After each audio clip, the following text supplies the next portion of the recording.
আসসালামু আলাইকুম, কি অবস্থা সবার? আশা করছি সবাই অনেক ভালো আছেন। ইনফিনিক্স কিছুদিন আগে তাদের গেমিং ফোন লঞ্চ করেছিল, ইনফিনিক্স GT30 Pro। তো ওই ফোনটা কিন্তু প্রাইসটা অনেক বেশি ছিল, প্রায় 38,000 টাকার মতো প্রাইস ছিল। তো প্রাইসটা বেশি হওয়াতে আপনারা কিন্তু অনেকেই একটু দ্বিধাদ্বন্দ্বে ছিলেন যে ভাই প্রাইসটা একটু বেশি।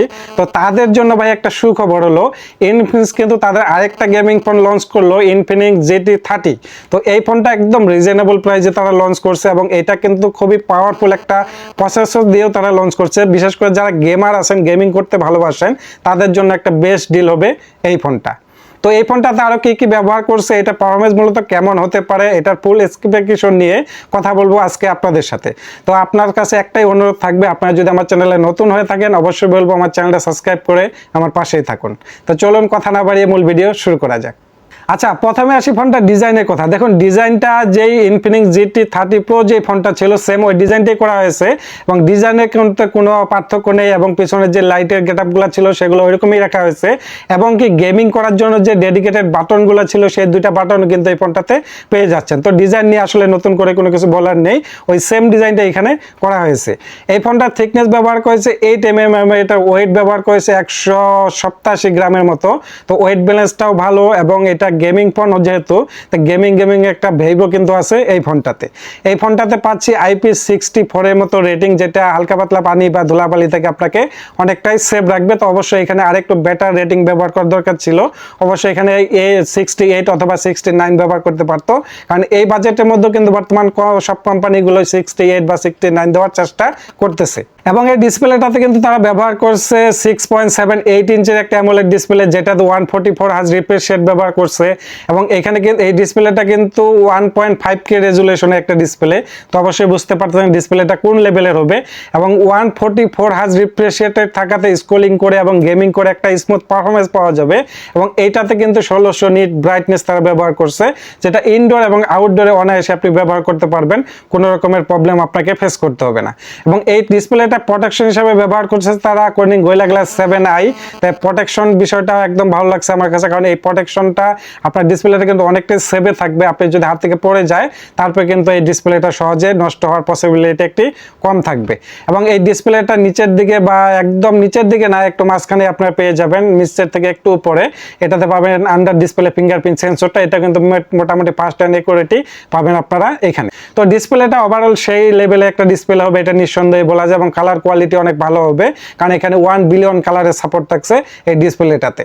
এই ফোনটি পারফরমেন্স সেকশন নিয়ে যদি কথা বলি, এখানে তারা সফটওয়্যার ব্যবহার করছে Android 15 এবং এটা কিন্তু 2 বছরের মেজর Android আপডেট দিবে তারা।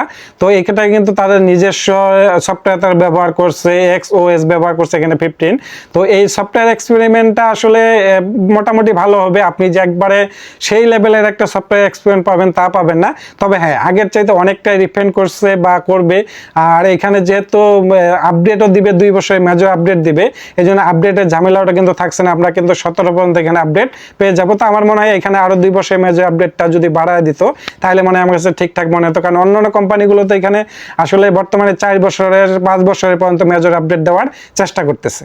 এবং এইখানে কিন্তু প্রসেসর হিসাবে তারা ব্যবহার করছে পাওয়ারফুল একটা প্রসেসর, MediaTek Dimensity 7400, এবং এটা কিন্তু বেশ পাওয়ারফুল একটা প্রসেসর এবং এটা মিড রেঞ্জের ফোনের মধ্যে ব্যবহার করতে থাকে।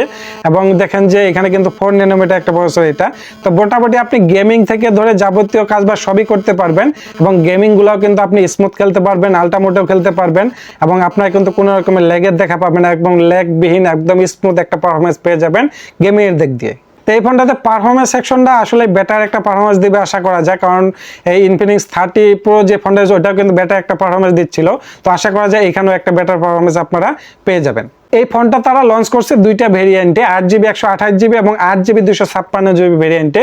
তবে আলাদা করে কোনো মেমোরি কার্ড আপনারা ব্যবহার করতে পারবেন না। তো যেহেতু এখানে 256GB স্টোরেজ থাকছে, তো অবশ্যই এখানে আলাদা করে মেমোরি কার্ড ব্যবহারের দরকার হবে না আমার মতে। এখন আসি ক্যামেরা সেকশন নিয়ে। এখানে তারা মেইন ক্যামেরা ব্যবহার করছে 64 মেগাপিক্সেলের এবং এটা কিন্তু মোটামুটি ভালো মানের ছবি আপনাদেরকে প্রোভাইড করবে। ইদানিং কিন্তু ইনফিনিক্স ক্যামেরা তো ভালোই ফোকাস দিচ্ছে এবং তাদের ছবিগুলো কিন্তু মোটামুটি ভালো পারফরমেন্স করতেছে।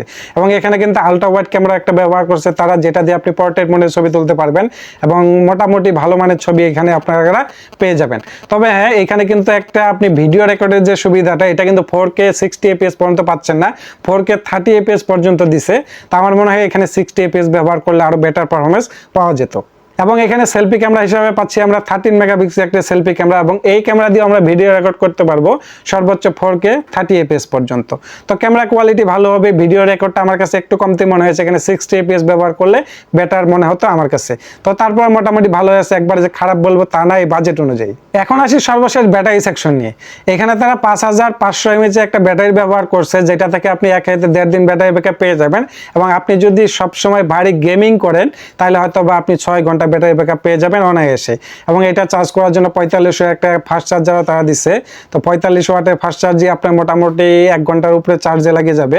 মনে করেন যে 1 ঘন্টার মতো লাগবে আপনার চার্জে। এবং এখানে কিন্তু আরেকটা জিনিস তারা ব্যবহার করছে, রিভার্স চার্জার ব্যবহার করছে 10 ওয়াটের। তো এখানে কিন্তু আপনি অন্য একটা ইনফিনিক্স ফোন থেকে যেটা রিভার্স চার্জার সাপোর্টের, ওইখান থেকে আপনি ফোনটা কিন্তু চার্জ করতে পারবেন। তো ওভারঅল এই ফোনটা যা যা অফার করতেছে মাত্র 30,999 অর্থাৎ 31,000 টাকায়। তো আমি মনে করি এটা একটা বেস্ট ডিল হবে, কারণ এখানে ভালো প্রসেসর পাচ্ছি, ভালো ক্যামেরা পাচ্ছি, ভালো ডিসপ্লে পাচ্ছি, তো সব কিছুই মোটামুটি ভালো পাচ্ছি। তো তারপর ফোনটা যেহেতু রিসেন্ট লঞ্চ করছে, এটার দাম বর্তমানে 31,000 টাকা। তো আপনি যদি আরো কিছুদিন লেট এনেন তাহলে অবশ্যই আরো 2-1,000 টাকা কমে পাইতে পারেন। তো তারপর আমি বলি যে বর্তমানে যে বাজেটে লঞ্চ করছে এই বাজেটটা ভ্যালু ফর মানি আপনি বলতে পারেন।